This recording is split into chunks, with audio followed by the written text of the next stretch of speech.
All right, hello everyone, and welcome to week 13. This week's lesson is online versus in person due to my travel plans. So the nice thing about it is you can watch this anytime. You don't have to watch it on Monday. You can watch it anytime that you want to. So this week we're going to talk a little bit about JavaServer Faces, and that is in chapter 33 of your book, which is on page 1213. The objectives in the book is I'll explain about JSFF. We will, it says here that we'll create JSF project in NetBeans. So your book is around NetBeans, but like I said, with us using Eclipse, that's what I'm going to do based on Eclipse. I'm not going to use NetBeans. So the instructions in the book will be a little bit backwards compared to what we are actually doing in the class. So the lesson this week, I don't have a PowerPoint provided, so a lot of it will be kind of on the whim, but I do have some images I was able to grab for the internet. There'll be good, useful things to kind of talk about. So first thing that I want to do here is, so it'll be important that you follow this, and I could probably provide you a document of this information as well, but I'll just get started here. So some of the things that we want, roadmap objectives basically for the week that we want to go through. Now, it would be nice if we could cover everything, but you know, with limited amount of time in a 1 week class or a 4.5 hour class, we can only do so much. So what we want to do is get started with JSP, JavaServer Faces. Let me just type that out. The other part of it is we want to get our environment set up. So this would be part of our lab. So once we get to that aspect of it, you'll go to the lab and there'll be videos on that as well. We would like to be able to validate HTML forms. Another thing that we want to do is implement business logic with managed beans, and we'll talk about what that. Managed beans are just libraries that we're using, and I think we've used it at this point a little bit. Displaying data in lists and tables, and what would ultimately be great is database integration into our form. So you know, like when you build any application that you build and you have a form, kind of like what we did in class. So you know how like we work with the JavaFX and you know, we can connect it to a database and so forth. That was using a form, but the majority of the software development out in the corporate world is all done by web because it's easier to manage. So we will learn how to build a form application. So now we're kind of getting in. Last week or the week before, we talked about how to do a web service, which I still owe you guys a video on the second aspect of it. But we're getting a little bit into HTML, so we're going to touch a little bit more basis of HTML, but not real in depth. So that is our map. So then we ask ourselves, let me grab an image over here I have, throw it over here. All right, so full working JSF application that connects to a database. So here's our JSF and connecting a database. That is what we want to accomplish this week. All right, so what is JavaServer Faces? Okay, JSF, framework. So what is it? I wish I had a way to put the caption on here. So just take notes on this because I won't type it all up. It's a framework for building web applications in Java. There are a number of ways of building an application. In the past, in the old times, I say old times, you know, Java's only been around from mid-90s, but in the past what they would do is they would use they would use a lot of old frameworks out there, such as struts. That would be something like where I mentioned you might go to a website, you might see something like www.ccac. We'll use CCAC as an example, .edu, and they might add a page called myplaces.do. So if you ever see something with .do out there, that means it's using the struts framework, which is an older framework, and it's not great. It's kind of all over the place. It's kind of going to a junkyard and looking for scrap metal for one of your vehicles. It's all over the place. It's an older framework. That's the thing. They, just like everything else, things get better. So that's what that is. You could also use servlets in JSP to make up your framework. So when I say that, you might have .edu/myplaces.jsp, which used a servlet, kind of like, how like when we created the web service, we used XML, we had to write some servlet to communicate, kind of like that in a sense. A little bit different, but very, very similar. So, however, JSF, so it's a standard web application framework for Java enterprises. So with this framework that we're going to be learning in this class, it is a more modern way of building applications. You can build Spring MVC off of this. The framework is very popular. It's used currently within my organization that I'm with now, and previous organizations that I worked for within like the last 5 or 10 years, whatever. It's also very popular that if you go to a job interview and you're applying for, let's say that you're being recruited through a company. It might be a third-party company such as a headhunter, or you're applying for a job at some company like Google or whatever, Amazon. They're going to ask you this question. They're going to say, what frameworks do you know with Java? And if you tell me you know struts and maybe older framework, they might be able to work with you. But if you tell them that you have the experience of using JSF, that right there is a key thing to have on your resume. It helps to get your foot in the door. JSF follows the industry standards of MVC. So we talked about MVC a little bit, and when we were setting up the web service. So hopefully you remember, let me pull it over here. MVC could be used in multiple different things. So let me pull over the image I have here. Oh, that looked awful. So let me see if I can move this over so you can see it. There we go. So MVC, if you remember, is a model view controller. So let me see if I can zoom this in a little bit. All right, perfect. So remember that MVC is used with multiple different languages. So .NET uses it. .NET, I'll put .NET. Ruby on Rails. Ruby on Rails, I believe, and I could be wrong, was the first to come up with this, and we kind of .NET and Java adopted it, and it's a way to and then like Spring MVC, which is another framework of Java. Okay, so MVC is something that we're going to design within the class, because like I said, you break things up.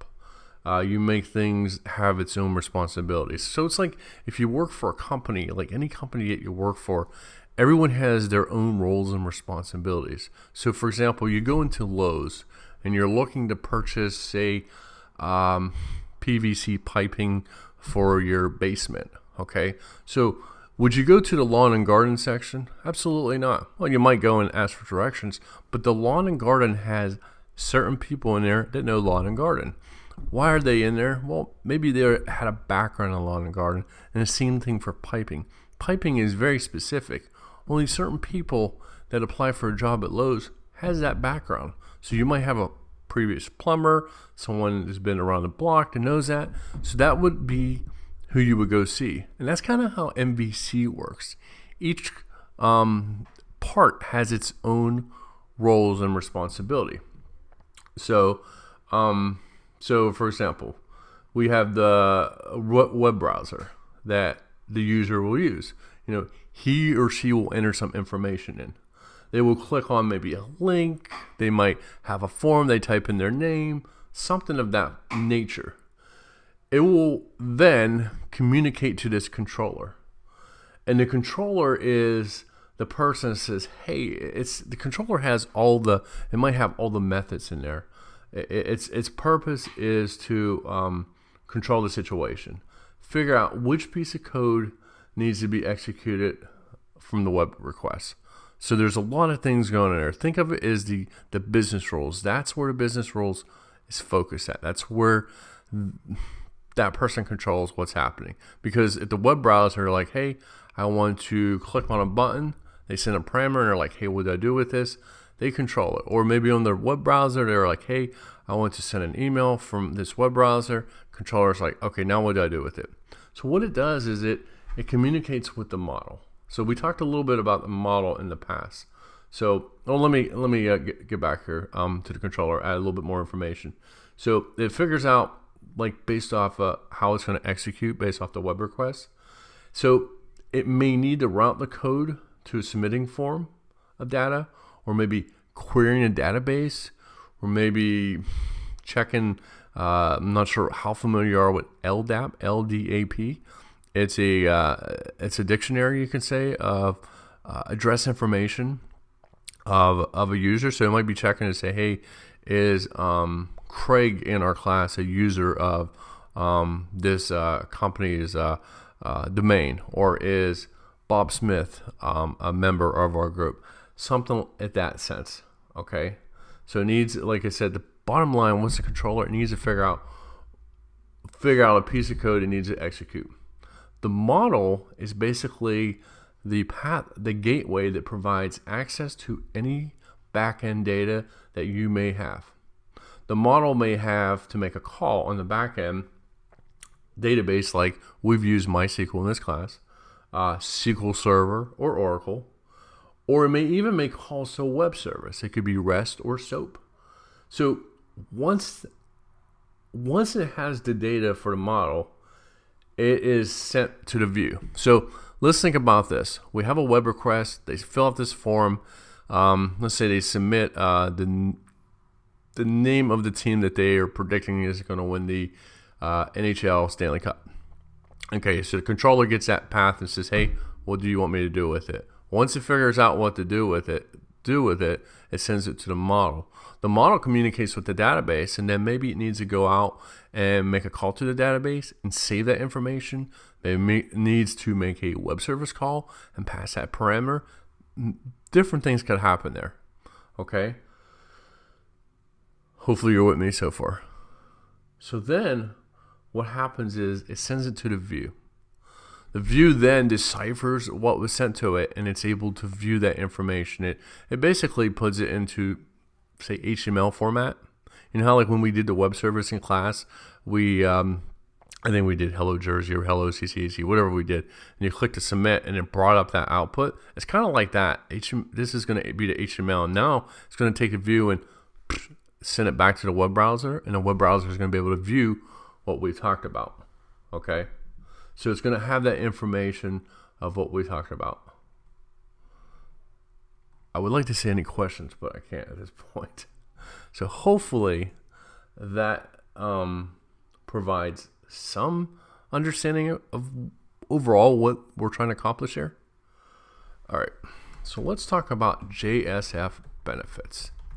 We'll try to type some of these out. So standard way of trying to think here, building web applications, UIs in Java. Okay, so what goes with that?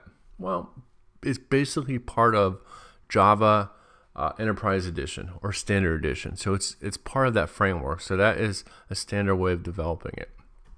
The other thing is it leveraged a set of reusable UI components. So this can be anything in Java that we've learned in this class. It could also be third-party components. Remember, like, we talked about how I mentioned about APIs. I said there's a lot of companies have APIs. Now, APIs could do a lot of different things. APIs basically at the end of the day provides data, some type of data. So in the past we talked about, hey, you know, I think in TripAdvisor we use an example, or these hotel companies that communicate with all these multiple hotels. They're using an API to check what rooms they have available, etc., that type of stuff. Where if you're using reusable UI components, you can use third-party components that allow you to do certain features. So let's say hypothetically you want a grid view. A grid view, you want to have sortable rows. You want to have the ability to sum on data that is like an integer value or a double value. You also want to be able to filter specific information. You would also like to build your own query. Now, to actually build something like that manually takes, trust me, I've did it, and it takes a countless amount of hours. It works fine. But what's really nice about third-party UI components, they already have this built. They've spent the X amount of hours, so you're going to spend the money to get it, and it's just grabbing that object, putting it on your screen, and then you invoke it. You invoke some web service or a database and push your data there, and guess what? You have all the properties used. You can sort, you can filter, etc. That's nice with UI components. So remember that when you're building an application for someone, see if there's, if it's in the budget, I would recommend getting something like that. So that's what we're talking about there. Let's see what else. Help manage application state for web requests. Okay, what do we mean by this? Well, let's see. It helps you keep track of your data. So let's say that you're, hopefully, I'm not sure if anyone here knows. Let me think of a good one. Actually, I'm looking at my phone. There's one app I'm thinking of, and I can't. Yeah, I use it for the Burgatory app, and I'm gonna use it today for the Burgatory app. Let's see, what the heck is the name of it? No Wait. That's the name of it. No Wait. No Wait is an app that you can find a restaurant and put your name in, and then you're on this app, and you know what part you're in line until you go to the restaurant. So that way you don't have to wait around the restaurant and so forth. So this right here would be an example. If we were building an application like No Wait, whether we're using it here in JSF or whatever the case is, we have the ability to track all the items, so all the people that made a reservation. We keep them in order, we send it to the database, we coordinate and so forth. So that's one of the things that allows us to do that state of matter per se. The last thing is process form data. So this right here is pretty simple. It's the ability to validate data. You submit a request. It allows us to, it's built on business rules and converting different elements. So we might have to convert different elements for some reason, and that's why we would want to do that. Okay. All right. What else? All right. So let me give you a list of some third-party JSF UI components. So these are some components that you could go to.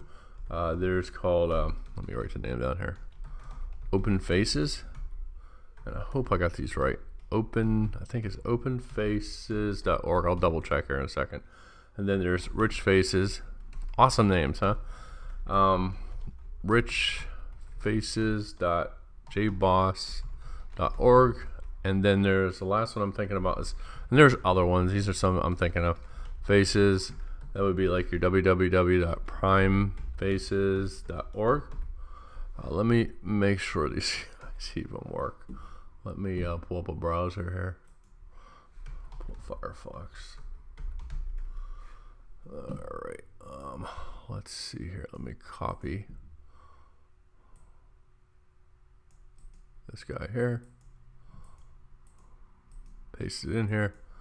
I just want to make sure it works. I didn't lie to you. Yes. Oh, it does. Awesome. Awesome. This is actually pretty good here. I don't have the full view to show you the full view. It's a JSF library for creating UI for web apps. As you see here, it has advanced Java or Ajax powered JSF components, easy to use framework. Let me actually see what they have here. I'll give you an example of what I'm talking about. This is some cool stuff. Let me choose data table because that's kind of what I was describing. Yeah, this is awesome. This is perfect. This is what I was thinking. So you look at this right here. Let me minimize it because when I made this screen, I made it too damn small. All right, US Banks directory. There we go. So as you see here, you provided data. So let's say that you built a MySQL database and you wanted to go out there and just just load this table with information. You see, they give you the ability to filter. So if I wanted to filter on state, they decided to put a drop down list. So they're like, hey, you know what? I'll choose Connecticut. Boom, as one value. Maybe you'll unfilter that. Boom, there you go. You might come down here and do all assets from 800,000 to 2 million. No assets there. I'll go back. I guess I went back to that screen. So you have those features, but you also have other features here too. It seems like a drop down list of values you could use. Pop-up menu, spinner. So, spinner could be, let's see, what the hell, actually spinner might be doing something here. Oh, okay, spinner. So when you click on something, the thing spins, nothing fancy. You could have charts. You could have command buttons, so you could use specific buttons. You could have confirmation, double click, like show confirmation, like something like this. This is a little cheesy, to be honest with you. You can find something better on that aspect. So that's one of them. Let's see, what else did I give you? I gave you rich faces. Make sure that's a website. See, this is how, I don't know if it was this class or another class that mentioned about how do you make a page pretty. Well, this is how you make it pretty, is by adding this. It might have been Brian, I don't know. Anyways, all right, let's see. This one's not found, so let's see if I messed it up. All right, so it's rich. It's not www. It's just richfaces.org right there. This also has some capabilities. Nothing. This just gives you more of some stuff that you could. Oh, okay, you could do their online demo right there. And let me find the other one, primefaces.org.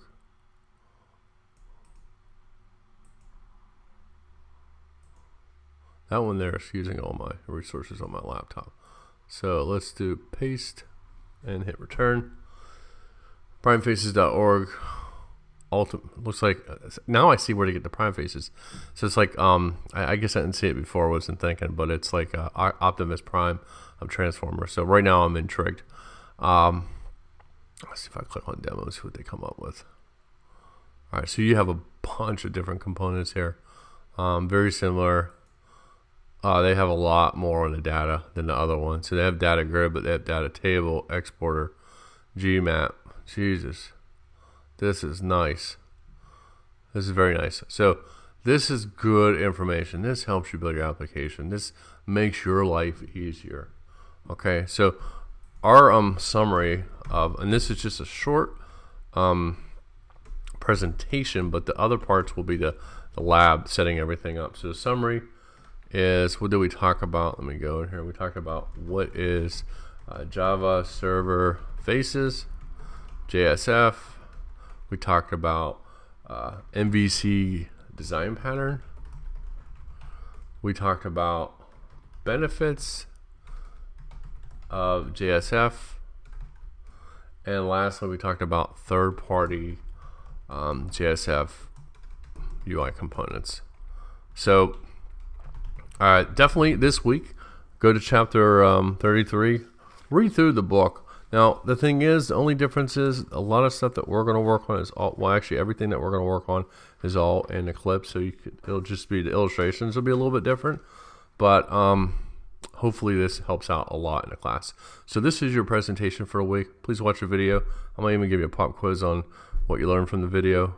We'll see based off of what's left for points wise. The next video to watch for is the lab. So go in the lab, and that's where I'll have the getting started, what components you need to use.